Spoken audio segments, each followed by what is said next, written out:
It is 1:03. Good afternoon from the 104.5 The Zone studios. I'm Jackson Williams. The Bengals and star defensive end Trey Hendrickson have resumed talks on a new contract and his future with the team. Hendrickson, an All-Pro in 2024, and the NFL's sack leader with 17.5 sacks. In the NBA yesterday, a blockbuster trade went down as the Memphis Grizzlies traded guard Desmond Bane to the Orlando Magic for Kentavious Caldwell-Pope, Cole Anthony, 4 unprotected first-round picks, and 1 first-round pick swap. Tonight, the NBA Finals continue as the series heads back to OKC, tied at 2 games apiece. Tip-off set for 7:30 p.m. For your foundation repair and waterproofing needs, you need to visit USSTN.com. Breaking news at once on your home for the Titans and Vols. This is 104.5 The Zone.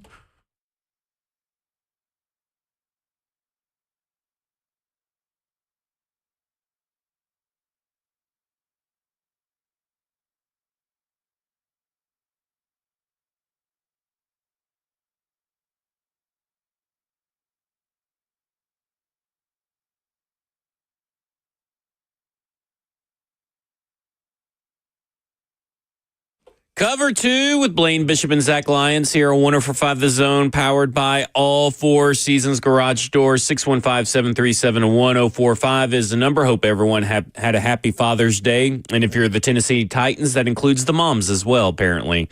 I don't know if you saw their message, but they put out a tweet saying, wishing all the Titans moms and fatherly figures a happy Father's Day.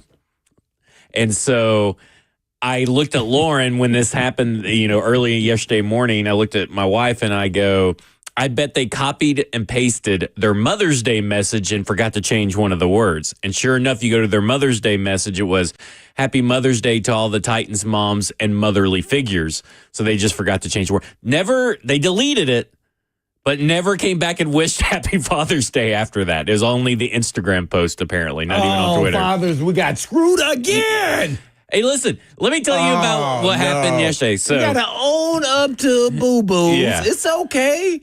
Hey, I've retweeted fake Twitter handles before, too. Yeah, Jackson told me to, but yeah. It's not a big deal, but it was funny because come on, man. I'm going. It's okay. Yeah, it's okay. I mean, it's just funny. Right, they should have retweeted. They should have put it out. Redo it. Yeah. We deserve that. I mean, after what they put most of fathers through. They probably got nervous.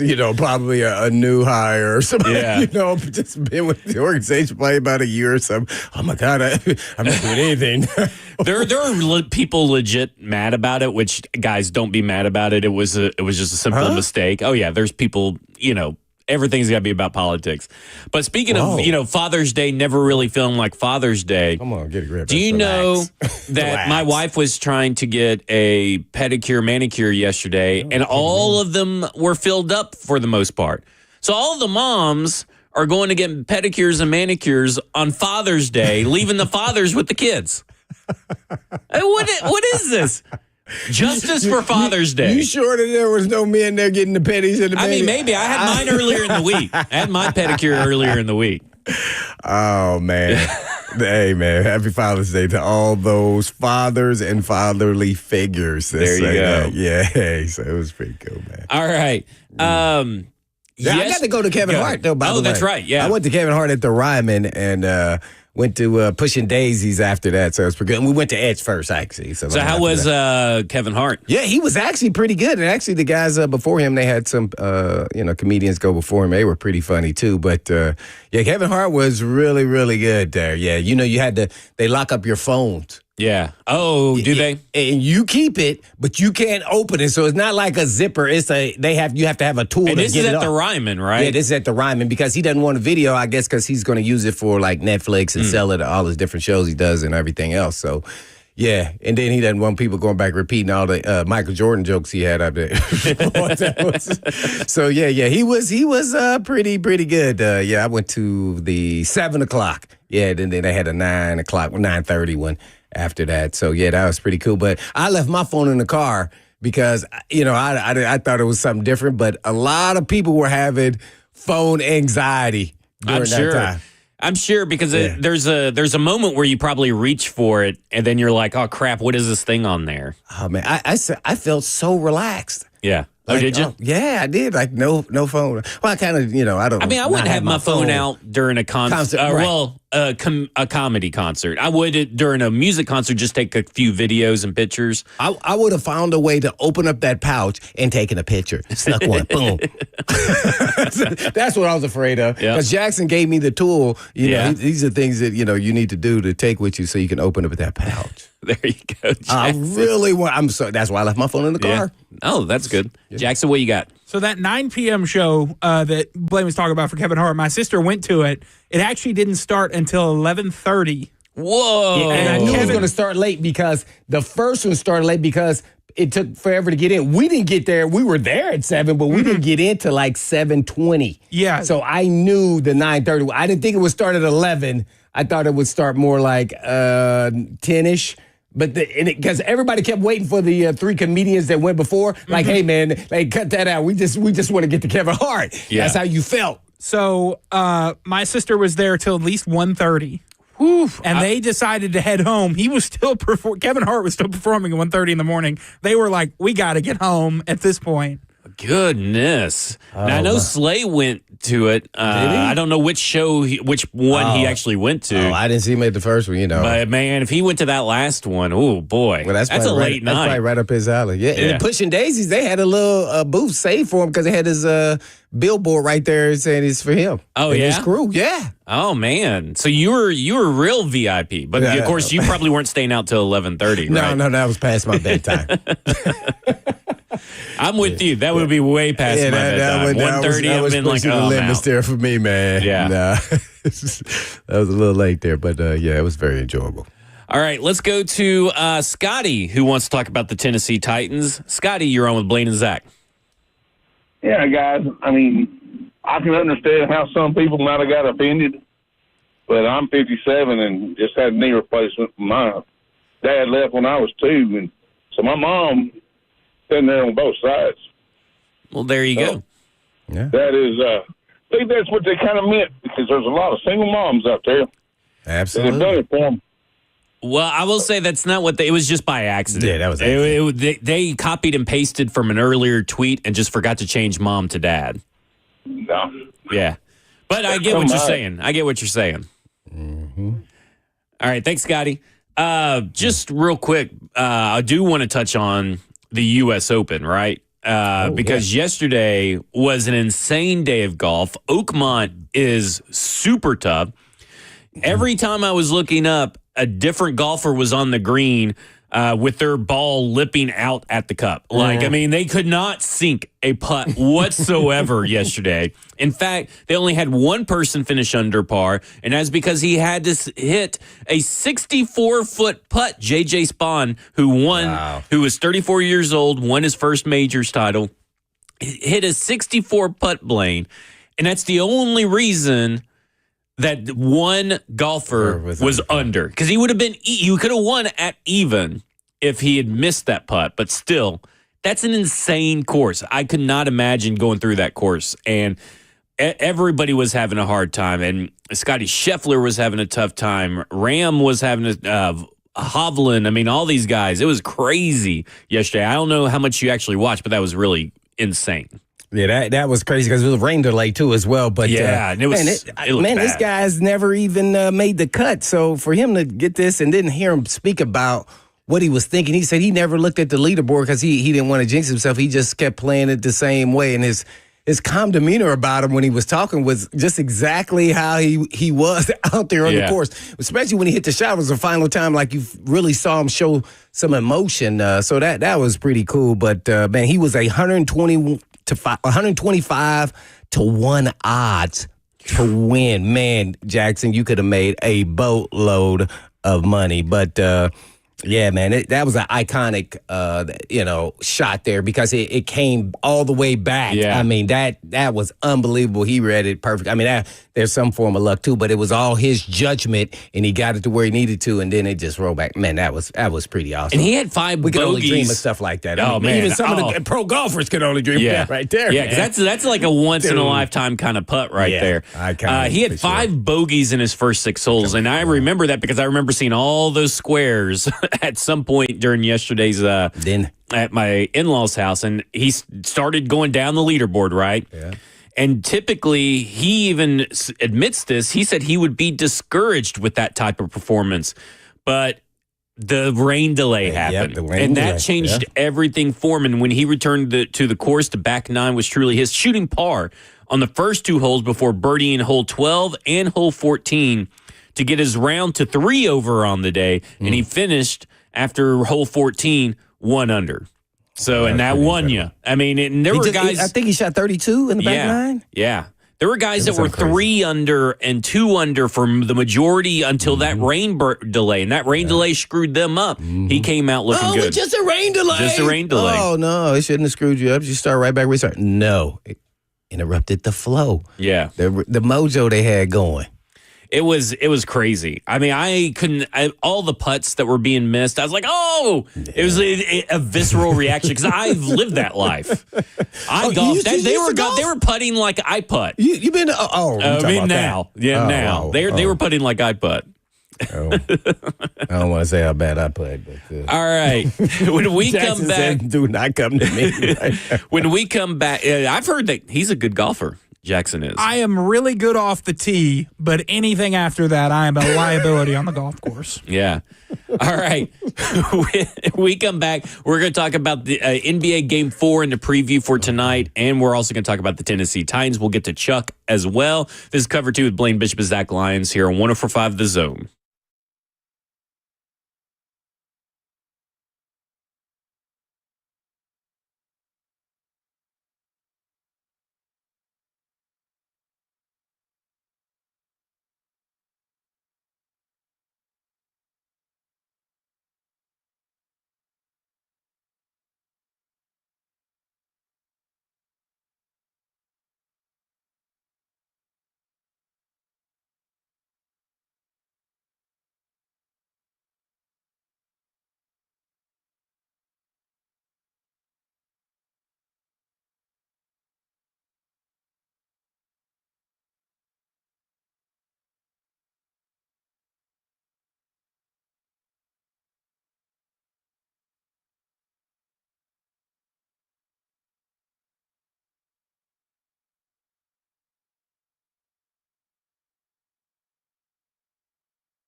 Cover 2 with Blaine Bishop and Zach Lyons here on 104.5 The Zone, powered by all Four Seasons Garage Store, 615-737-1045. We're about to talk some NBA, but first, we're going to go to Chuck.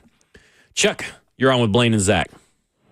Hey, Zach. I always think of Father's Day. I always think of what Arnold Schwarzenegger said. Happy Father's Day, except those guys that can't drive a manual, then Happy Mother's Day. So I always thought that was a good one. And then I love Caitlin Clark's comment. Does anybody even enjoy playing Oakmont? I shoot like 130. So I thought that was a great comment for the Sunday. Oh, yeah, that's good. I love that. Appreciate it, Chuck. Thank you. Yeah. I have to say, I can't drive a stick shift. Me neither. And it got to a certain point where by the time I was driving, everything was automatic, so like, what's the point in ever learning? I do want to learn eventually, but I have yet to find a good teacher that has enough patience for me because I am I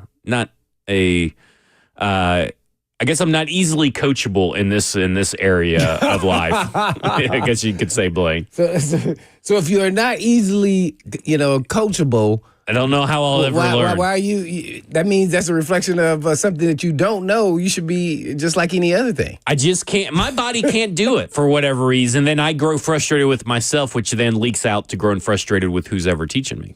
Yeah, it's just something I can't do. I'm sure you can do it.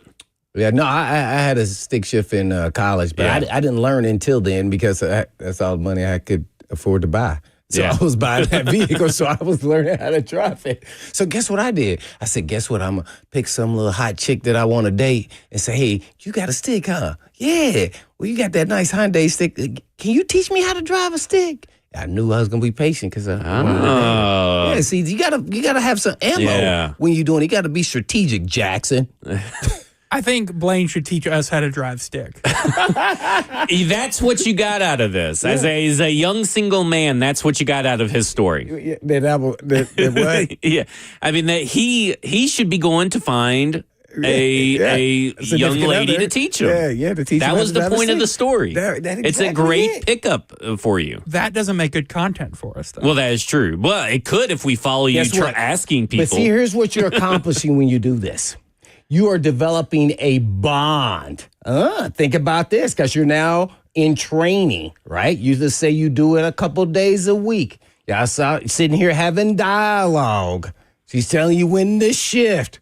And she's saying, shift your hips, not the stick. See? So you're developing all kind of rapport with someone, and, you never know where it go. Yeah. There you go. So we did end up dating too, by the way. Yeah, Vandy Man AD2 says, I can swim, but I can't dive. Huh? He can't dive into a pool, but he can swim. I don't know about. Oh, that's weird. I don't know, man.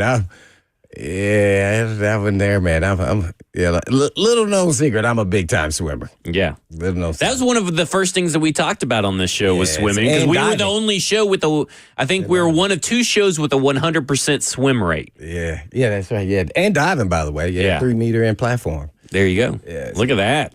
Yeah. A man of many talents across from me. He can drive a stick. He can do the 3 meter. I don't know about that. I don't know about that, but we've hit on a couple things. I was pretty good. Let's go to David. I got lucky today. Let's go to David, who wants to talk, I guess, stick as well. Are you talking about the movie? Yeah. The show's really good, by the way. I watched that. Yeah, stick. Yeah, but the golf movie. Yeah, it's really good. David, you're on with Blaine and Zach. Yeah, man, it's easy to drive a stick. All you got to do is remember to make an H. The what? Making the letter H. Okay. Make the letter H. Oh, yeah, but some people get all caught up in the timing of when you press the clutch and all. That's really the hardest part right there. Yeah. Yeah, for whatever reason, I can't do it. Yeah, I can't do it. It doesn't make sense in my head. My head does not talk to thanks, Dave. My head does not talk to my feet very well for whatever reason. Yeah. Some people say they shouldn't make sticks anymore unless you're, racing or something. Yeah, probably. Race cars, I don't know. Listen, I don't know if many people should even be driving nowadays. I think you need to have a reassessment at some point. Like every 20 years needs to be a reassessment, especially here in Tennessee. Tennessee drivers and Kentucky drivers that drive through Tennessee are the worst. Because they don't know how to drive a stick like Jackson. Well, they don't know how to drive. It don't matter if it's stick, automatic, a truck, or an SUV or a car.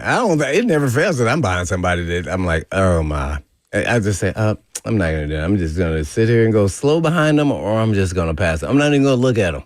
I'm just going to keep going. Yeah. The amount of people that don't know. I'm not going to toot my horn. I'm not doing any of that. The amount of people that don't know that the left lane is for passing, or at least at the very least, you should be going at least 5 miles per hour over the speed limit. That's really an 8 mile per hour speed limit zone minimum, but I'll allow just 5 minutes. If you're not going the speed limit, you can't even be over there. It happened incredible. Today. Oh, I got on the interstate today, traveling on 65 South, and there was a woman texting as I passed her that was going 45 in a 70. Yeah, because she's texting and looking at her phone. Yeah, it's insane. It's just insane. Coach T wants to talk some NBA, and we're going to use his phone call as transition. Oh, great. Coach T, you're on with Blaine and Zach. Coach T. First of all, man, you should act like you were going to bump into her going 70, and then she was I was already in a wreck last week. No more wrecks. Don't be encouraging violence here. I know. Hey, Blaine, that's up north driving, man. Who's coming on 65 north, right? First of all, man, I want to tell you, man, congratulations, man. You've been rocking, man. Hey, they were partying in Circle City this weekend down in Naptown, man. So I didn't think the Pacers were going to do what they're doing, man. But, OKC has been trying to put this game away. But, as they say, you play 48 minutes. You don't play 36. You don't play 40. And Indiana's been showing up every fourth quarter. And it's been amazing. But I'm going to give you guys a stat. And, Blaine, maybe you don't know this. Do you know if Indiana wins this championship, every Great Lake team now has a ring, baby? Milwaukee, of course, we got 6. Detroit, Cleveland, now it will be Indiana Pacers. That would be phenomenal. That's interesting. I did not know that. Yeah, see, and so I had OKC earlier, but I think it's going to go 7 games. I think it's going to go tight. I think OKC goes back home tonight. SGA and the fellas kind of figured out. They see they got to stop Halliburton. But, Siakam has been a handful. But what I've been loving about the Pacers has been the rookies off the bench and the second-year and third-year players. They've been playing hard, keeping the Pacers in the game. And I think if Indiana can continue to play the way they're playing, I think they'll get upset. You'll bring a ring back home to Naptown. But if OKC can go home and get game, this game tonight and kind of put it out the way and go up a little bit in the series, I think that final game 7 back to OKC, go OKC way. There you go. Love First it. to 2 wins. I know. That's it. 2 wins. You're the champs. It's a best of 3 now. Went from best of 7 to a best of 3. Wow. It's insane. We appreciate Coach T. What a game, by the way. For game 4, because I'm sitting there, I'm watching it. It's really close the whole way through. It's exactly what we kind of talked about. Even on the show on Friday, we talked about how if they kept it close, Pacers should win. The Thunder don't play a lot of close games and all this stuff. Yeah. And what did the Thunder do with the game on the line? I know that was season quite possibly on the line. The Thunder only had one place to turn it, and that was to the MVP. Yes, and he scored 15 of his 35 points in the final 4 minutes, 38 seconds of the game, and it was over from there. I just couldn't believe it. I really thought first quarter, second quarter, third quarter. No, they won by 7 and almost 10. They're in the fourth quarter. Yeah, I was like, I knew it wasn't over. I was like, man, I knew Pacers are going to win. It may be close, but Pacers are going to win. And in fact, just went the other way. Yeah, SGA, and that's really the difference. If it does go 7, I predicted 6, but if it goes 7, he is the difference. He's the superstar. And then he got rest this game. They made sure they took him off the point. They gave him a little bit of more rest on the bench, so he had enough left in the tank to get him. They didn't press him as much as I thought they should have as far as full court. But, that one there, that I think OKC is going to win it now. But, man, it's been a heck of a series. I would assume that OKC, who's favorite? OKC's going to win this game. I'm sure they, but they've been favored. It's at home and everything. Yeah, the 3-2. Yeah, and then it comes back. So, yeah, I think they got to. The Pacers got to find a way. When OKC started locking them down in the fourth, like they got real tight because the game got away from them. I think that was the difference. I think OKC shot better from the perimeter, got more help from their bench. And the Pacers didn't get as many corner threes as they usually get. The way they play defense, they get a lot of corner threes. That didn't happen. But Rick Carlisle, he's still a phenomenal coach. I can't wait to see if there are any more counter plays that he got in his back pocket, man. Because his flexibility and how he coaches and reading the different players and bringing guys off the bench and who gets hot and then riding those guys, man, that's phenomenal. And then Halliburton, I think he's figured out when to be aggressive and when to keep his guys involved because he's not a pure scorer like SGA. Right. So don't try to be something that you're not, but he has to be aggressive at times. And I think he's kind of figured out when those times are in the finals. And I think he gives them a shot, man, and see how come. Man, it would be awesome, man. Pacers win that, man. I wouldn't believe. I can't believe it, man, if they won it. Well, you talked about it on Friday, but you talked about the importance of Jalen Williams, who was playing it really showed up in this game specifically, because the effect of having Williams kind of start OKC's offense has really freed up SGA, especially in the past two games, from constantly having to take the brunt of Indiana's defensive punch. Like that presence, it's similar to how Pippen existed with Jordan. Obviously, neither of these guys are on Pippen and Jordan's level, but the way that those two guys played off each other is similar to how SGA and Jalen Williams is doing. And it's I guess you call him a point forward. Is that how you would kind of call it just that? like Scottie Pippen. That's a good analogy there, Yeah, so like to me, it's just, Jalen Williams had 27 points, 8 of 18 shooting, 7 rebounds, 3 assists, but that allows SGA to get 35 points. And to go stand over there and just kind of rest a little bit. Yeah. Right. And what's interesting to me is that SGA had 0 assists this game. Ooh.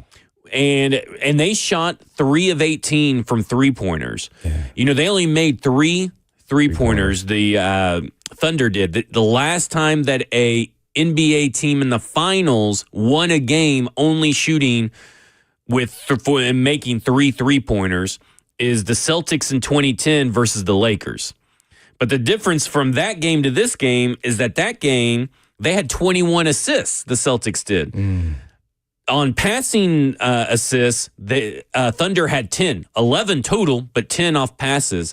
And that is kind of an insane number. In fact, someone told me, Bryson, who is Jackson and Joseph's friend that's here at the studio right now, he said that he looked it up, and the last time that it was 3 three-pointers or less made and 10 assists or less was some game like in the 90s where it was the Hornets versus someone and each team scored 70 points, whereas the Thunder scored over 100. Like, it is insane, like how much fight the Thunder showed and resolve that they showed. It was very similar to how the Pacers have played, right?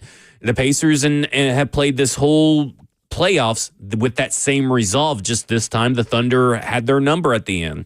Yeah, and they have better athletes. That's why I think everybody knows, and they had a better regular season.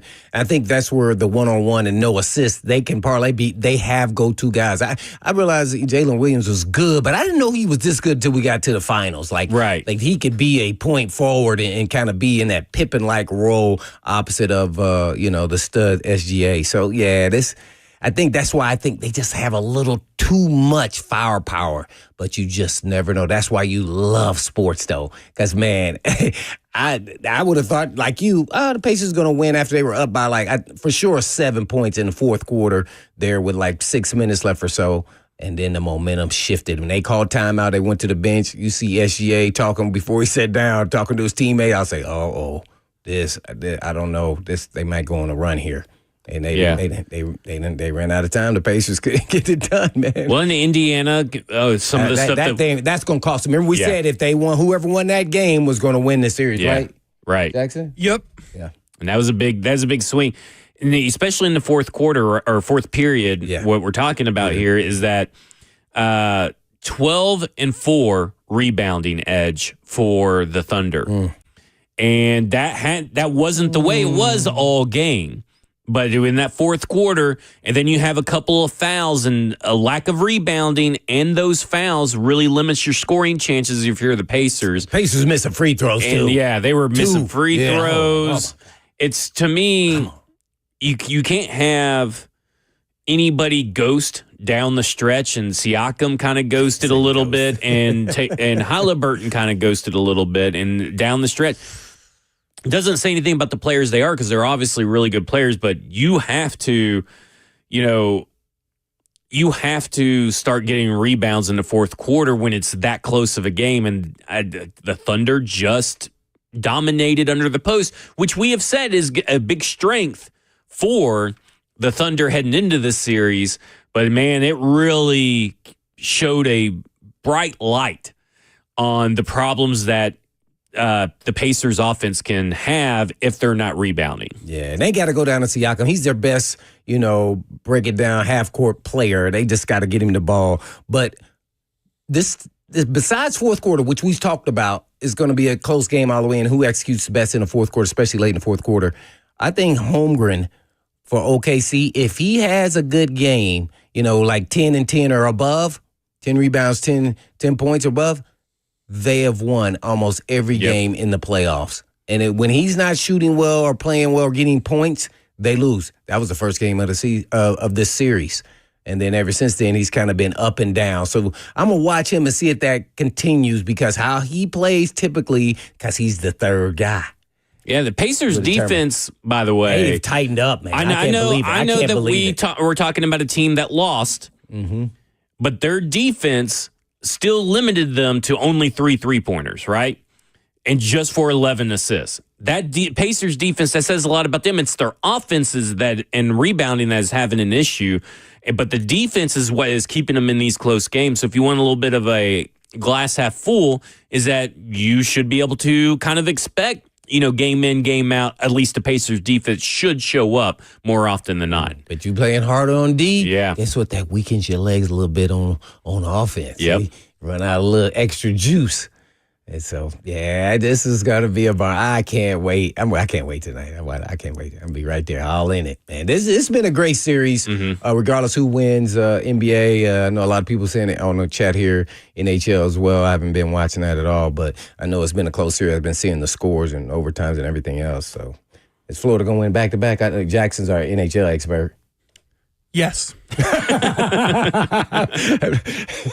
So, yeah. There you go. So, I'm pumped. It's good. Everybody's talking about the ratings. How are the ratings doing? I don't think they're very good, and that's such a letdown because it's such a good series, too. I mean, people really need to be tuning in and watching it. This is this version of like the early, late, 1990s, 95 to 2000s. This is their version of this generation of playing all out like defense. And I mean, man, I'm thoroughly impressed compared to I haven't hardly watched any regular season games all season. I usually tune in I'm not to the playoffs. And then the playoffs have not disappointed at all. Not alone at this finals. all. Yeah. All right, when we come back, we're going to go to college football because there's some college realignment intel that kind of, came to light today regarding the Pac-12 and 2 teams that may be looking to join them and what that means for other conferences. This is covered too with Blaine Bishop and Zach Lyons here on 104.5 The Zone.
Have you noticed how unreliable things have become these days? Like when someone tells you it'll be ready at 4 p.m. and it's not, people are really tired of that stuff. So if you've had it with the unreliable vehicle repair shops, come on over to Eurofix. And Eurofix turns unreliable into reliable. And Eurofix has your vehicle ready when it's really ready, so you don't have to stand around and wait all freaking day. And Eurofix repairs all European cars with quality that beats the dealer and without the dealer pricing. And that's because dealer repair shops are designed to pay virtually all of the dealership's overhead, and that's a lot of money. And why would you want to pay for that? Well, a Eurofix Reliable also means a 3-year nationwide warranty plus a free loaner car with every repair appointment. So make sure you call ahead, as loaner cars are very, very popular. So if you're tired of the unreliable repair shops, come on over to Reliable, and that'll be Eurofix. Family owned for 26 years. All you have to do is just give them a call at 844-EUROFIX. That's right, 844-EUROFIX, or you can visit them online at myeurofix.com.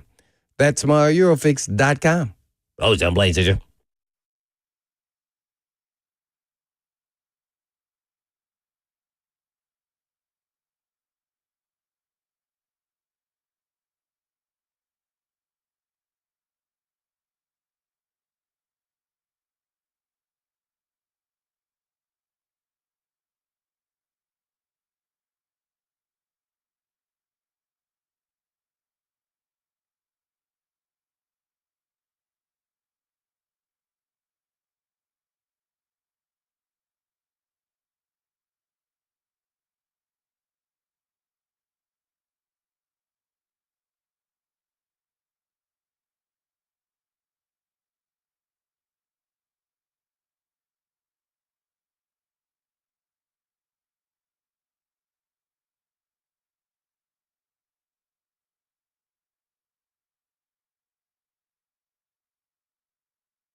Cover 2 with Blaine Bishop and Zach Lyons here on 104.5 The Zone, powered by All Four Seasons Garage Doors. 615-737-1045 is the number.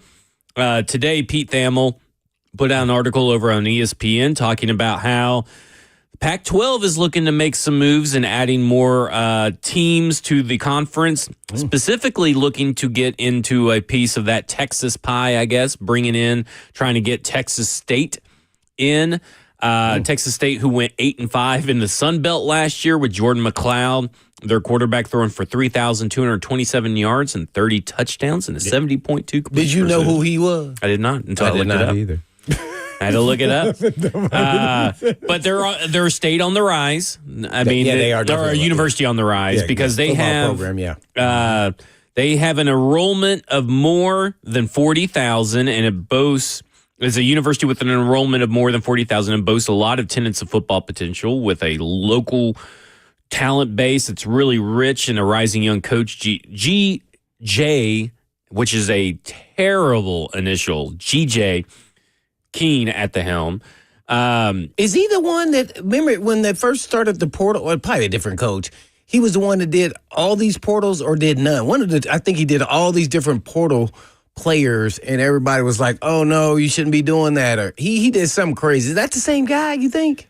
Ooh, I don't know, but he did play receiver for the New York Giants, I guess, at some point. Oh. Did not know that. What year was that? I don't know. I have to figure that out. Was he out there when I was out there? They signed 45 players in their 2025 recruiting class. I was looking just for 45. Transfer portal, but I'm not seeing anything. I think portal combined with, because it was a big deal. Reason why I was paying attention, because one of my former coaches, Emmett, used to be the head coach there, and then this guy came after him, and so I started paying a little more attention to him after that point. But man, yeah, they've done pretty well there at Texas. Surprising to me. I mean, they got all kind of talent there in Texas, so it's easy to recruit. But man, they going to Pac-12? Right. 2026-2027 season is when this is aiming. So what has to happen is that the buyout for Texas State to leave the Sun Belt for 2026-2027 will rise from $5 million to $10 million on July 1st. So they are expected to make a decision here soon to try and get this done, and they want to have it where everything is done in quick succession. The other football team that the Pac-12 has been eyeing, and just the football team, has been the University of Memphis. University of Memphis has been wanting to get into one of the Power Five, the big power conferences, but nobody apparently has any interest.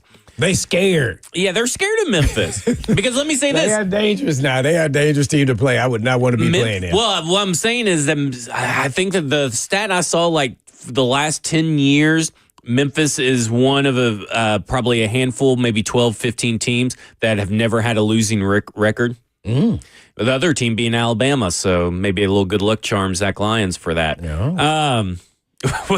No. Oh, that's the Tigers. That's the Memphis Tigers. Well, I know the University of Tennessee doesn't want to play them. They're definitely scared of Memphis. In football or basketball? Both.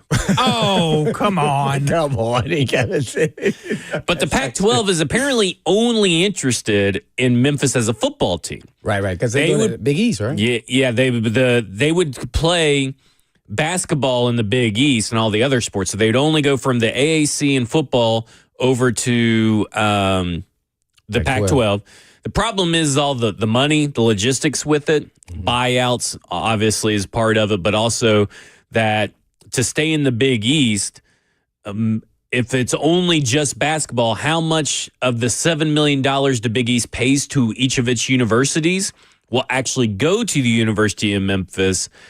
If they've deemed that their basketball program, the Memphis' basketball program, is enough to carry it by himself, they may be able to get $7 million from the Big East and whatever is left over from the Pac-12 to make it work, because they got paid $11 million last year from the AAC all in for the University of Memphis. So when is their basketball? When they go to the Big East? Well, that's the plan, the thought. Okay. Is that they're trying to do both of those. Oh. So what's going to happen with the AAC? I don't know. The Pac-12 has been trying to poach a lot of the AAC, but it's been really difficult because of how expensive their buyouts are. And I think their buyouts were upwards of $25 million, if I'm not mistaken. Oh. Let me find it in this article. It was the league, the Pac-12 has their goal has been to add schools from the AAC, but Tulane had little interest, and an initial courtship to add Memphis hit a hard stop because of finances. The exit fee to leave the AAC at the time that they were starting to do this was estimated around $25 million. The Pac-12 initially only offered about $2.5 million to help with that buyout, which was why it was rejected. But now they're trying to come around with some different logistics and calculus to try to make this all work. Checks what you got. That's only like 3 Nicos. It's only like 3 Nicos. There you go. But yeah, it's So the Sun Belt, AAC, and the Big East are kind of in cahoots with, they need to merge together to help build something because they're going to get left in the dust. Yeah, I mean, eventually what's going to happen is that, like, as far as everybody just moves up, right? So, like, if Memphis were to leave, that means that they probably have some Sun Belt MAC conference or something probably come in and fill that void. But it's not going to be as good as what Memphis has been. I mean, we're talking about Memphis has been bowl eligible 11 straight Memphis seasons. got a good football program now. Yeah. Great football. I wouldn't say great, but a very good football program. Yeah, they're right there with Tulane and all Respectable. these teams that, they can upset some Power, four easily if you don't have your A game. I mean, man, they'll get you. I was thoroughly impressed. I mean, man, oh, gosh. So what's going to happen to the other members of the Conference USA? Like, that's NTSU, right? I mean, Kentucky. That's the other thing is, like, what are all the dominoes once all this stuff, Conference USA are concerned about the potential ripple to their level that they've begun kind of strategizing behind the scenes to replace a member school being poached. So if Louisiana Tech or another school departs Conference USA, because Louisiana Tech is the one that's on everybody's radar. Another pretty good program. The league was to expand the school. If Louisiana Tech or another school departed CUSA, the league was to expand from 10 members. The favorite for the spot in Conference USA is Tarleton State University. Yeah. And that school has shown a significant financial commitment to their athletics. Yeah. I've heard, I can't remember what player the Tennessee Titans brought in. It's a D tackle, I think. But it was from Tarleton State University. But, a lot of this is going to be NIL because, Memphis has really good NIL funding.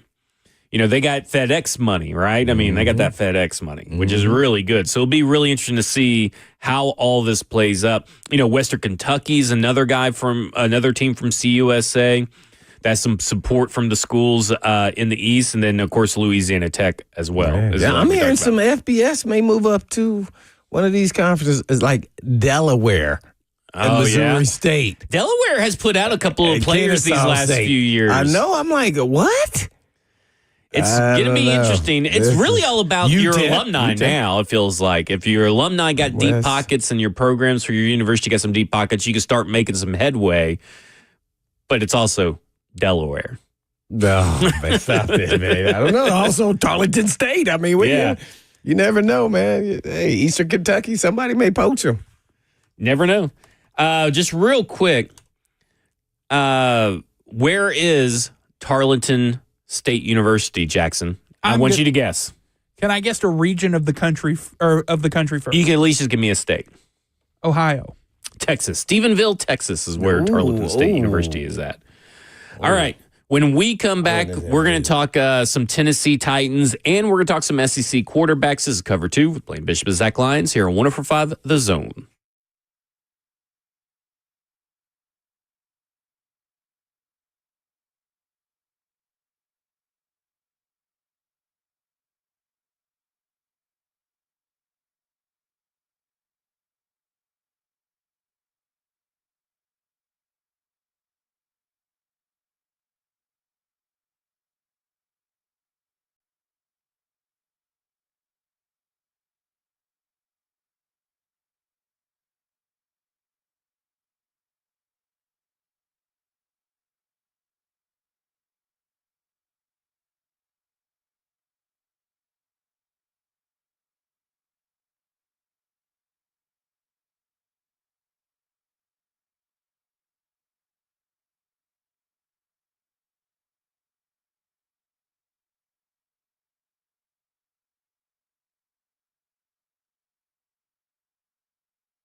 2:01. Good afternoon from the 104.5 The Zone Studios. I'm Jackson Williams. The Bengals and star defensive end Trey Hendrickson have resumed talks on a new contract and his future with the team. Hendrickson, an All-Pro in 2024 and the NFL sack leader with 17.5 sacks. In the NBA yesterday, a blockbuster trade went down as the Memphis Grizzlies traded guard Desmond Bane to the Orlando Magic for Kentavious Caldwell-Pope, Cole Anthony, 4 unprotected first-round picks, and 1 first-round pick swap. Tonight, the NBA Finals continues as the series heads back to OKC.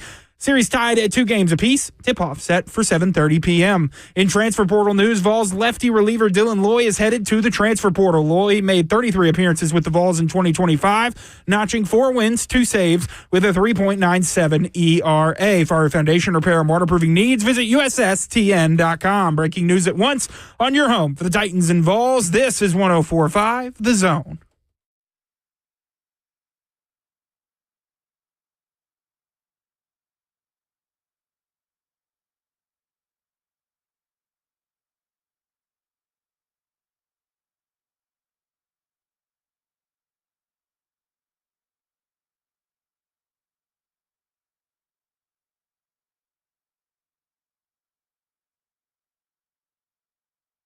Cover 2 with Blaine Bishop and Zach Lyons here on 105 The Zone, powered by All Four Seasons Garage Doors. 615-737-1045 is the number.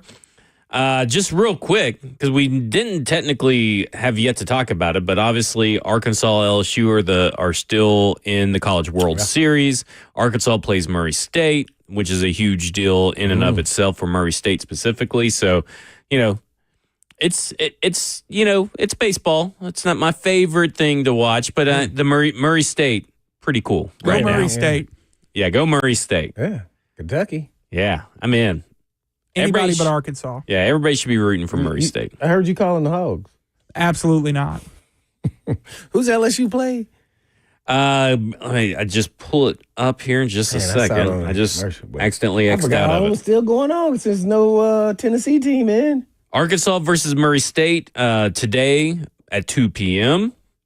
and UCLA versus LSU. Yep, UCLA. Yeah, too good. Yeah. Good. Coastal Carolina's still in it as well. So I'm rooting for the smaller schools at this point. Since I don't have a real rooting interest, I'm going to root for the smaller schools. Oh, that's because Alabama. How good is Alabama's baseball program? They were all right. Yeah.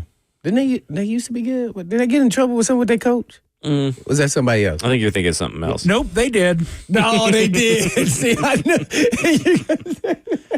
I was like, was that the coach? What did he get caught with, Jackson? He was like cheating or something? I'm looking it up. Oh, no, guys. We don't have to look it up. The Alabama baseball scandal refers to a situation where former Alabama baseball coach Brad Bohannon was found to have violated NCAA rules by providing insider information to a gambler who then attempted to place a large wager on an Alabama game against LSU. Everybody does it. They just got caught. Oh, my. That's where I'm going with. Nobody else Finally, got caught. they caught something Alabama was doing. Well, they're usually above board. Nothing usually ever happens with them. Speaking of the SEC. Pockets wasn't deep enough to pay them off. And speaking of Alabama, I want to go back through and just kind of touch base on some of the SEC quarterback situations going around. I mean, obviously, we know it's Garrett Nussmeier at LSU is probably on most people's list as the best quarterback in the SEC. I would push back on that and say that I think Lenore Sellers is going to be, but that's a lot of projection by I really enjoyed. He started? Huh? He started last year? Yeah, for South Carolina, Lenore Sellers. Oh, that's right, the young guy. Yeah. And he's a guy that has really climbed up draft boards over the summer. More people watch, but we'll see what he is. But I do expect Lenore Sellers to take a big leap. Of course, Arch Manning is an interesting case because everybody's just assuming, Arch Manning is going to be like every other Manning. And I really don't have any issue with that or anything. But I've seen a lot of people blame. I just real quick want to get your thoughts on this. This idea that, Arch Manning couldn't beat out Quinn Ewers. Do you think that's a real thing? Because the way I've heard it described from Texas coaches and everything is that Quinn was the incumbent starter. He's the veteran. He's the guy they were going to roll with. But a lot of people are saying, Arch Manning couldn't even beat out Quinn Ewers, so what good is he? And I'm thinking, I don't think that's how it worked down in Texas. I definitely disagree with that. I mean, yours was there first, obviously, and so you don't lose your job unless you're injured. And so when he got injured, he was only playing spot duty or for a game or two. Or, so no, I don't look at that. That happens all the time in college, where all of a sudden the backup quarterback that was on the team that sat behind somebody else goes higher in the draft, has a better NFL career, and the other guy it just disappears. So that goes on all the time. I think he's a better talent than yours.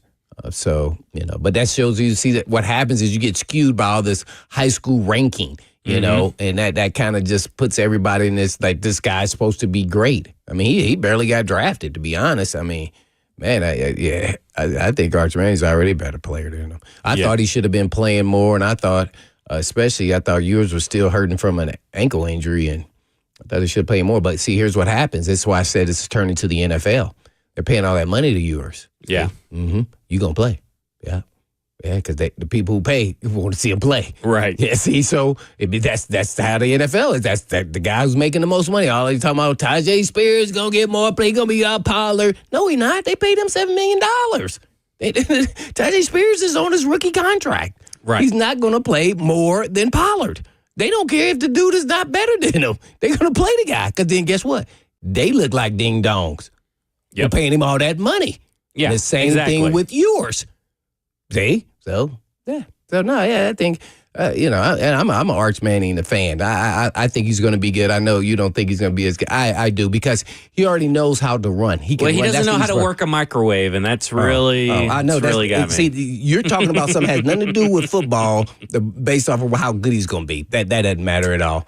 Some people don't know how to drive a stick. See, you can't drive a stick, then you can't throw the football. I mean, that you can do that all the time, all the way about anybody. Well, technically, I can't. But I can't throw a football, and I can't drive a stick. But I mean, I get what you're saying, but that might have been a pun and a joke from his brother. We don't know if that was really real or not. I don't know. I would assume that you know how to work a freaking microwave. Come on, man. that there was really hilarious, and then that got to be public. So. No, I like Arch, and so I hope he's really good. I think he's going to probably be at the top of the road for the SEC. Yeah, I really do. I will say I know this. A lot of people don't. But I like Nussmeier, too. You don't like him, too, and I like his precision, accurate passing. He may not have the strongest arm. Every time I watch him, he's pinpoint accurate. He's a little turnover prone, too. Right, that's another one. He's limited in his ability. Yeah, no escapability either. He's limited.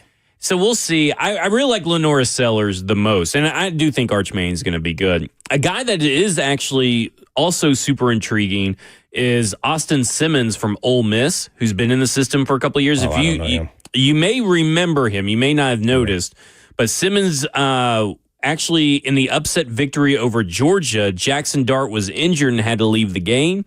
Simmons stepped up and drove Ole Miss down the field looking like a fifth-year starter. He drove him down the field.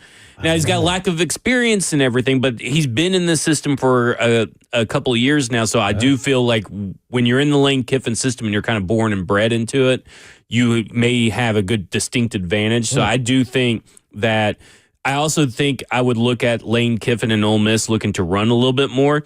They got an LSU transfer named Logan Diggs, and they also have Henry Parrish Jr., both of whom could be like big-time players in that backfield. And they also got a Harrison Wallace III from Penn State, a wideout from Penn State that transferred in as well. Oh, okay. Yeah. So who's okay, so we got Art Sellers, Nussmeier, Simmons, Aguilar / Merklinger. Let's take a heat check. I know we talked about this last week. I see you got Joseph in there too. Are we feeling confident that it's going to be Aguilar or is it going to be Merklinger? I don't think you can have confidence until fall camp. Is that how you both agree? Yes, okay. Joseph agrees. Joseph agrees. The peanut gallery agrees. Jackson's been pretty consistent on that one. Yeah. Well, there you go. So who else? Because I wanted them rank them. That's where you rank them preseason ranking. Well, I would go probably Joey Aguilar #1. Yeah. After you said that, I would probably go Sellers, then Manning. I think I'd go Sellers, Nussmeier, then Manning. And the only reason that Manning is third is because we haven't seen enough. We've seen enough of the other two, in my opinion. So I would go in that order. Then I probably would go I think I may go John Mateer out of Oklahoma. I think he's really going to fit in well in that system. Maybe DJ Lagway after that from Florida would be right there. That'd be my top 5, I think, What's the out Oklahoma of the SEC. quarterback name? John Mateer. Jackson Arnold was the quarterback. No, and I know, but who was the guy that took his spot, number 9? Oh, Where did he go? I can't remember his name either. Man, I cannot remember his name. But he didn't leave? And you think this other guy's going to be the starter? Oh, yeah. No doubt. No. I'm going with the other guy. No, John Mateer got paid. Michael Hawkins Jr. Yeah. Where's he at now? Is he still there? He's still there, right?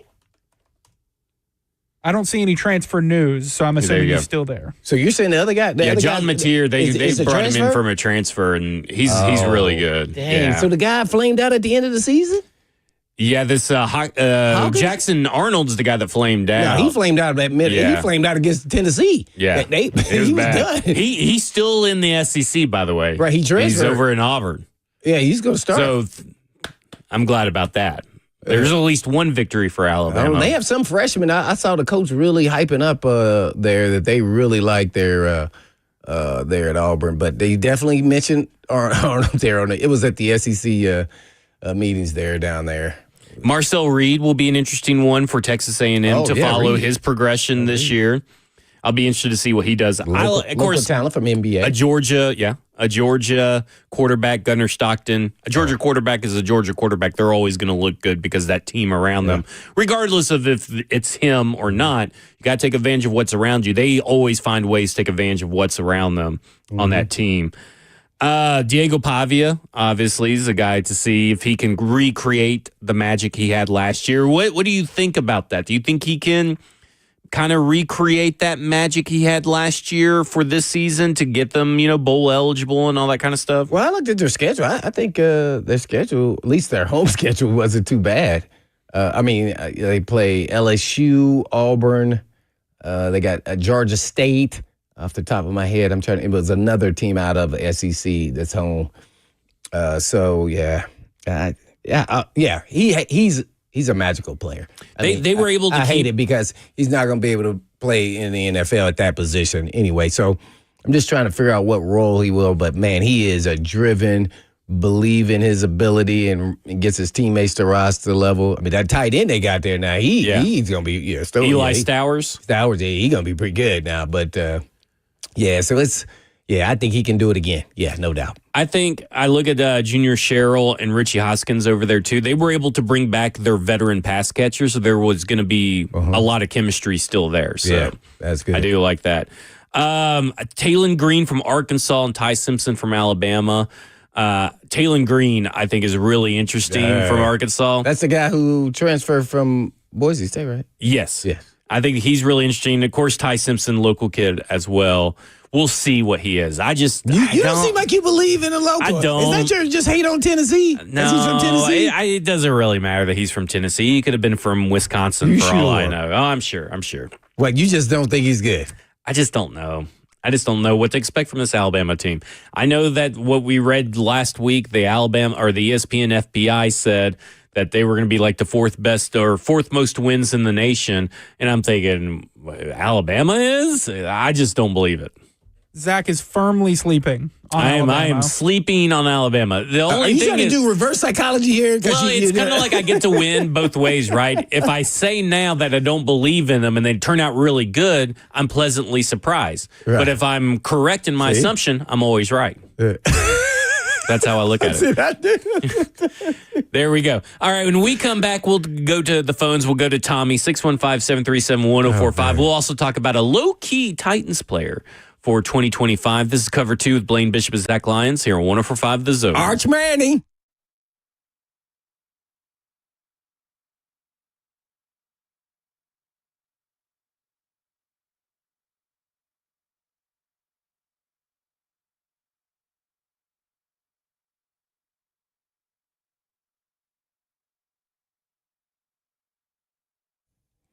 Let's talk insurance. My new client, King and Associates Insurance in Brentwood.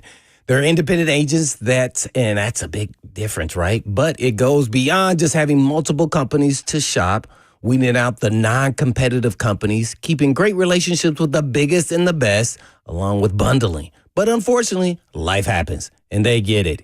So here's a true story about my friend and coworker that switched from a previous independent agent and got a better coverage on his home and its contents and even the automobiles and flawless communication, and a true champion in his corner after his 16-year-old daughter's accident, and they still saved them thousands and thousands from an independent agent who was overcharging him for years.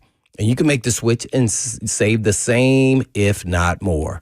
But don't make the switch because he did. Switch because you should. As a business, family, or individual, make the switch to King and Associates Insurance. And I'm sure you have good use for that money, right? I know I would. And you'll save. And all you have to do is just give them a call at 615-329-8121. That's 329-8121, or online at tkinginsurance.com.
Cover 2 with Blaine Bishop and Zach Lyons here on 104.5 The Zone, powered by All Four Seasons Garage Doors, 615-737-1045 if you want to get in on the conversation. We've been talking about Father's Day, SEC quarterbacks, golf, NBA. We've covered a lot today, even some a little realignment. But let's go to Tommy, who wants to talk about quarterbacks. Tommy, you're on with Blaine and Zach.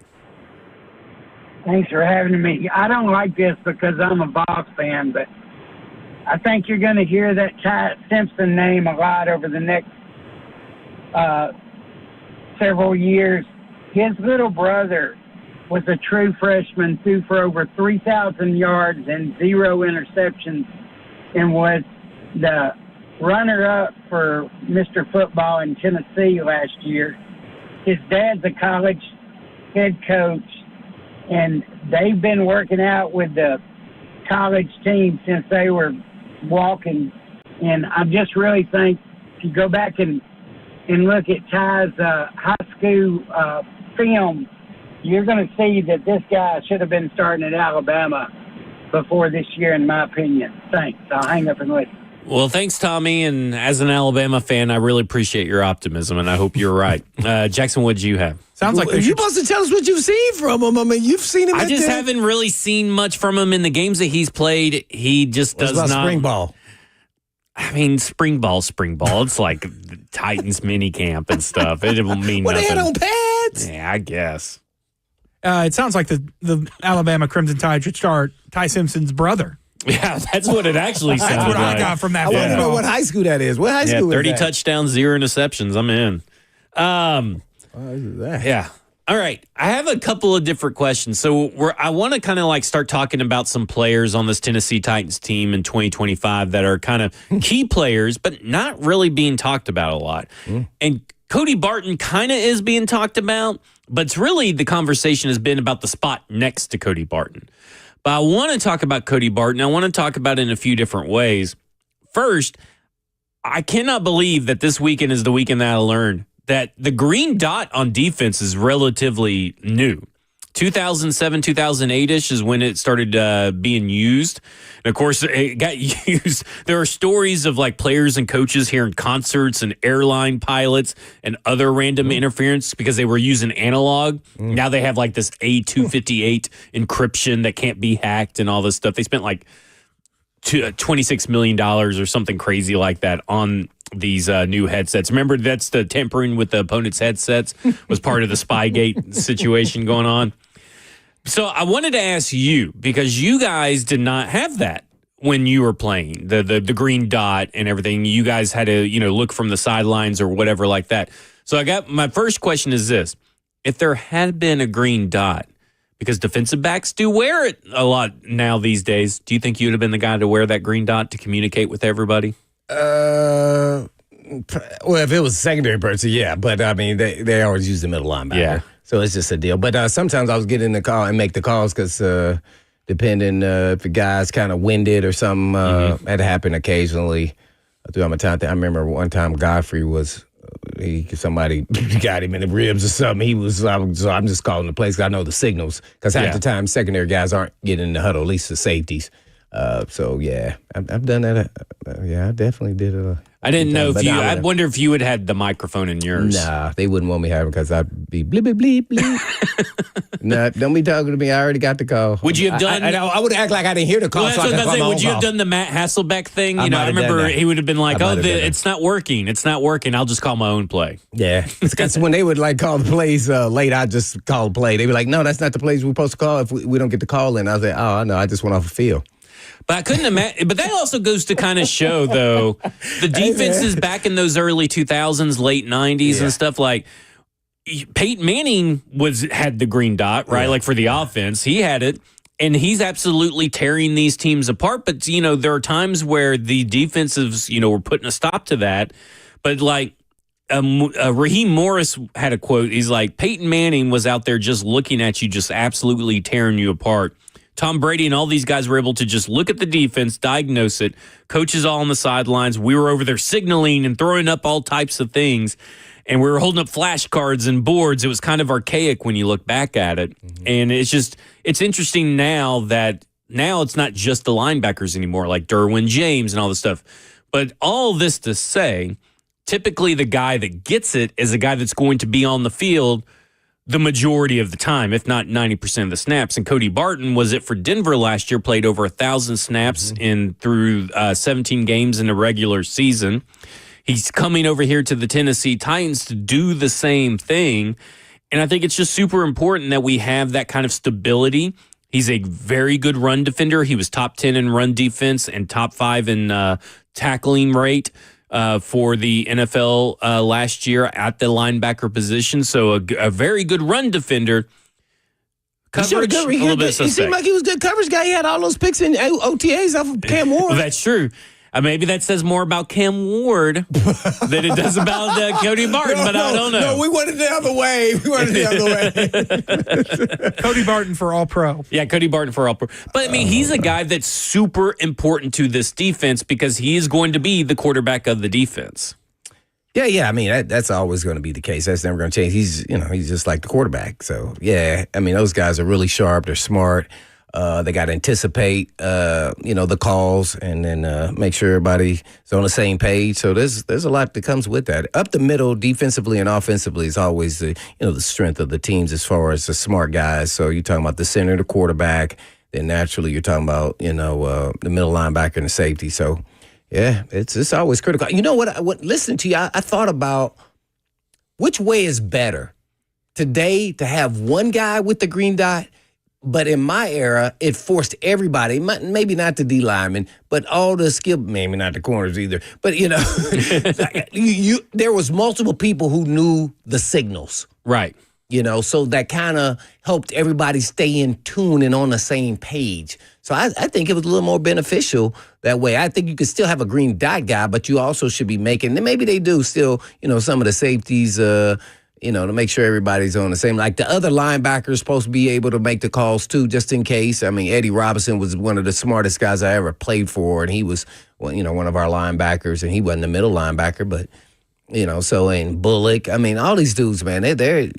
So that's an interesting question because I know that the Steelers and a couple of other teams have been trying to get more people allowed to wear the green dot at the same time, which I find interesting because then it feels like you're just probably going back to what you had earlier, just not throwing up a flashcard or something. To me, you should make two people already have to have it because what if that guy gets injured in game? Yeah, they have a backup guy. So they do have a guy that's a backup, but only one person at a time's helmet can be turned on. And I think what they're pushing for is more helmets to be turned on. Like, I also thought about it this way. This is something I never really thought about when making a safety wear the green dot. Like Derwin James, I talked about. Eric Weddle was another guy during the Rams Super Bowl run.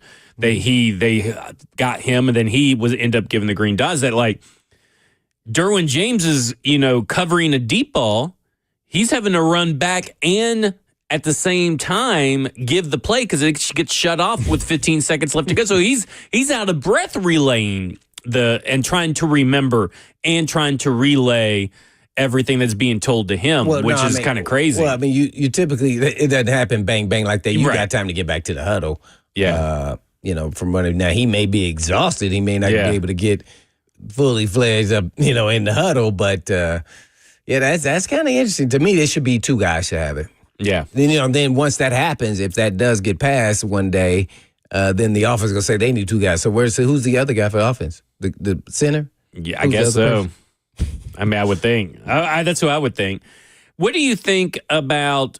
I've heard some people say whoever wears the green dot doesn't matter, but I've seen players... I've read a couple of articles here, and actually one of them was in regards to the Tennessee Titans when they had David Long Jr. take over after Jayon Brown suffered an injury in, I think it would have been late 2019 or late 2020.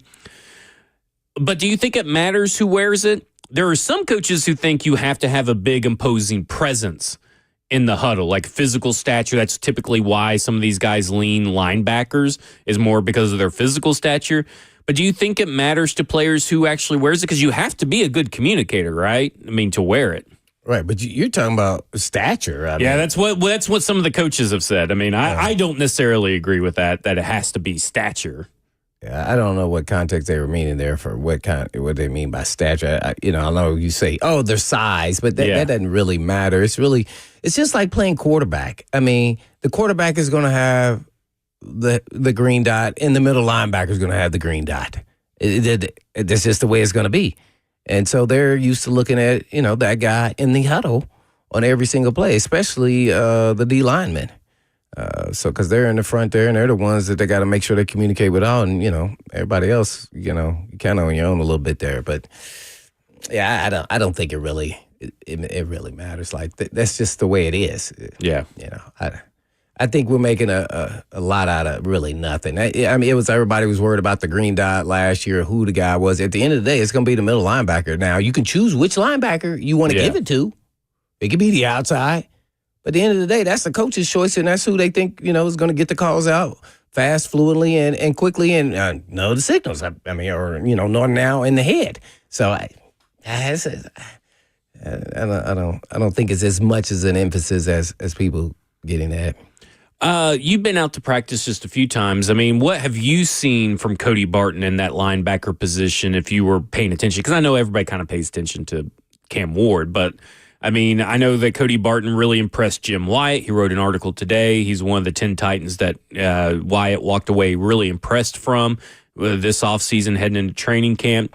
So what have you been able to see from Cody Barton that has kind of impressed you? Well, what's impressed to me, besides I said he looked awesome on film as when I broke him down. I mean, man, I love guys who read ball, see ball, and react, and they do it immediately. Some guys have a hesitation to him. He does not have that in his game. So I already liked him coming in. Now, there was some weaknesses there in the passing game, as you mentioned earlier, and that's where he kind of impressed me. He wasn't a siffy. He wasn't, the typical old school. This guy can move around. Now, we got to see on equipment. Some guys move differently with equipment, even linebackers. So, want to see if he can run down the field on a vertical threat with a tight end and see all those things. But for right now, I think they got a huge find. I think they got a great one there, man. I mean, that's a solid player I think they signed him for 3 years or so. Yeah. I think he's going to get all of that. He looks pretty solid. Yeah. Why do you it's crazy how that happens. I mean, but sometimes his scheme, his system, that's why I said people get too heavily involved, and you got a responsibility, and this is what they give you, and then it's all you can do. You can't be more than what they're allowing you to be as the player. So, man, I was actually impressed. I mean, in his past. Well, and he's coming from being a leader of the defense, well, he green earned dot his communicator. way. First of all, let's start from he earned his way. He was a special team guy who worked his way. So yeah, man, I respect one of the best defenses in the NFL was Denver. Yeah. And he was the green dot linebacker communicating to everybody in that whole system. And it's a unique system as well. And they were one of the best defenses. So you hope that he could bring all that leadership this way. Played 1,053 snaps in just the regular season. Played a lot of snaps. So he's durable. He's always going to be, or knock on wood, reliable. But I do want to take a quick second and talk about coverage for a linebacker nowadays seems to be a real troublesome aspect for a lot of linebackers. I mean, when you start looking, there's probably off the top of my head, I could probably name 5 to 10 really good coverage linebackers. Is that just because everybody else is just now bigger, taller, more athletic? Because it seemed like back in the early 2000s, the late 90s, it was a lot of linebackers could do both. It seems like really right now it's hard to find a guy that could do all the phases of a game.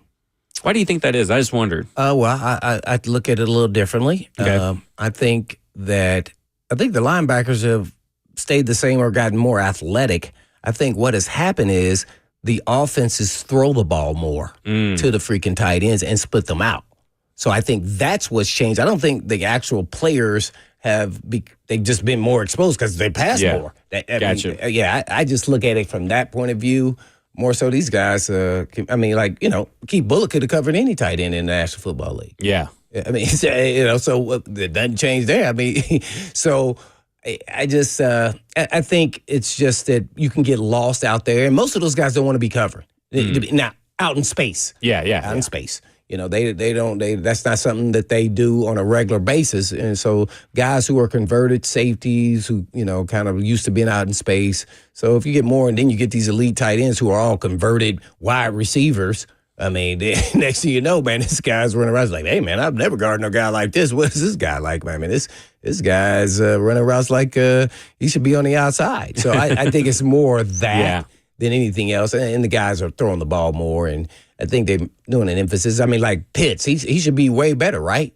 Right. But he's split out. I don't shoot. Nobody on the Titans can be guarding that guy one-on-one. I don't care who you are. Like, right? So I just think guys are coming into the league a little more polished at route running and emphasis on catching because you get paid than blocking. And that's why I always say I like the complete tight end. That way you got a guy who may be good at everything but not great at one, but you just never know. He can kind of have a day where he's real good at receiving the ball. Yeah. Because they're not paying attention to him. Out of linebackers that have at least 50% of 1,157 snaps, so like I kind of made it half of 1,157. He was tied for second out of inside linebackers with 2 interceptions. He had 2 pass breakups, which he was tied with a bunch on that. But what I think is going to help the Tennessee Titans the most is that he had the 3rd lowest missed tackle rate in the NFL. And to me, that is huge for this team because we saw last year, man, missed tackles were an issue. Run fit was an issue. He's top 10 run defender at the inside linebacker position. So he's not going to miss no fit. Yeah, no. It is. No. Hey, man, this guy, I don't think I saw him make one mistake. As far as run fit. Yeah. I watched a lot of games of him. I was like, dang, man, this guy's really good. Right. like I hadn't heard a lot about him, so I was really making me, oh, dang, man, this guy, well, I'm glad we got him. Yeah. So then it became, why did they let him walk? Right. It became that. Yeah. Do they know something that we don't know? So I kept watching more film. Right. So it was like, well, dang, why would they let a good player like this go? Do they have somebody in Harper, ready to take his spot? Or is his pass receiving just that glaring? It wasn't glaring like that. Yeah. Well, they had Drew Sanders, who they drafted a few years ago, but really they went and got Dre Greenlaw last year. Oh, or this year. 49ers, yeah, for the 49ers. Coming off an injury. So I think that's where they decided to pay way more for Dre Greenlaw than what the Tennessee Titans paid for Cody Barton. Oh. So they must think that I don't know if there's really that big of a gap at this point with Dre Greenlaw coming off an injury that would necessitate that kind of contract. But they really went and got him and Hufanga at the safety from San Francisco to really try to beef up this defense, because that was their bread and butter, so they're still trying to improve it, even though they were one of the best defenses in the NFL. Yeah, it's going to be interesting because, you're thinking that at least Bo Nix will, get better, too, in his second year, and they kind of leaned on their defense with a young rookie quarterback. When we come back, we'll hear from Denard Wilson and Cody Barton about the offseason, about the Tennessee Titans defense, and we'll also talk about Cam Ward's new documentary that is coming out. This is Cover 2 with Blaine Bishop and Zach Lyons here on 104.5 The Zone.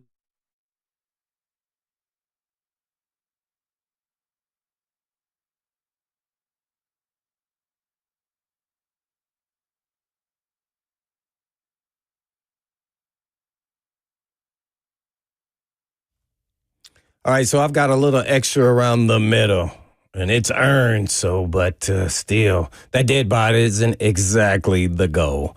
I don't have time to go to the gym every day, and I don't want to go, and I want to feel better when I look in the mirror. I want to look like when I play ball, ripped up, lean machine, 2% body fat, but I'm not trying to do any of that extreme stuff, right? So that's why I checked out M-Sculpt Neo at Edge Peptide Therapy. It tones muscle and melts fat, and no needles and no downtime, right? M-Sculpt Neo is the most advanced body sculpting technology available, merging fat reduction with muscle building in one of the effortless sessions. No surgery, no downtime, just results that speak for themselves. M-Sculpt Neo is your secret weapon. Building muscle and burning fat faster than traditional workouts alone. It's like doing 20,000 sit-ups in 30 minutes without breaking a sweat. And all you have to do is just give them a call at 724-1878. That's 615, of course, 724-1878.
Cover 2 with Blaine Bishop and Zach Lyons here on 104.5 The Zone, powered by all four seasons garage doors. 615-737-1045 is the number. Last call for phone calls. Just real quick, I want to pull this clip up of Cody Barton.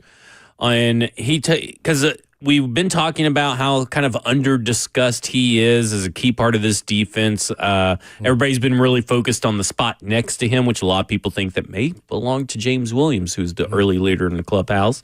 But Cody Barton also brings a leadership and a unique journey that he can kind of share even to the guys that maybe are looking to break in on special teams, right? You know, there's a lot of undrafted free agents and guys that may not make the team that he can kind of serve as a little inspiration for. But here's Cody Barton on the responsibility of being the most proven guy in the linebacker room. I definitely know there's responsibility on my shoulders, but I don't think it's any more than anyone else would have, I've always prided myself in being a leader and someone that can, get guys lined up, take command vocally on the field. And so, I'm not going to change anything. I'm going to continue to be who I am and, just let it flourish here. And then also, here is Denard Wilson on Cody Barton, and he also talks about a little bit from the other inside linebacker spot as well. Barton he's been great, great addition. He's a guy that, his wealth of knowledge and his experience, his attitude towards the game, his attitude towards learning, his attitude to get better. You love that about him. He's another guy that came from the bottom up, right? He's a special teams player that became a starter in the National Football League, got paid, now he's a starter in the middle of our defense. He knows how to run a ship. He knows what's expected. He knows how to bring people with him. He's great around the guys. He's great around the young linebackers because he's had those experiences. So he's teaching them through his eyes, through his lens. So where he's at right now, and I love him, the young guys, they are progressing. Each day they're getting better and better. To me, it's when the pads come on. Who's going to really separate themselves? Right now, you don't see the physicality because obviously we can't get downhill in the run game, but it's about being in the right spots, having their eyes where they're supposed to be, getting lined up, communicating, moving the front when we need to do that. And these young guys have been progressing. I like where all the linebackers are at right now. I think all of them have a chance.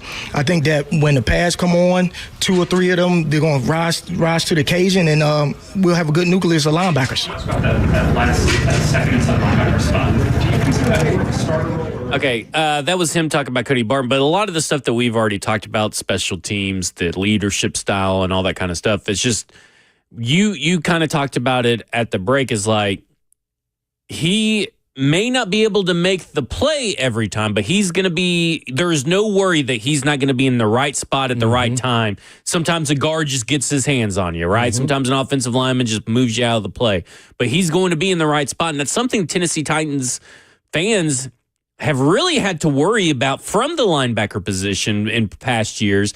This seems to be probably the guy that we have the worst or the least we have to worry about when it comes to that. That's one thing. I as a former player, I really appreciate, even when I was playing, just the guys who are consistent. And that meant, as players, we can trust you're going to be in the right spot where you're supposed to be. And sometimes it's not for you to make the play. Sometimes it's for you to clog up the hole, and then the other guy gets to make the play. He's that guy, and you see it consistently on tape, man. I respect him a lot, and hey, man, I'm glad we got him because we need some consistency with some, a young player probably. James Williams was always out there when I was watching, but that doesn't mean he's going to be the guy. But, boy, he looked tall, and he was out there communicating, being a former safety, too, so he understands the value of communication.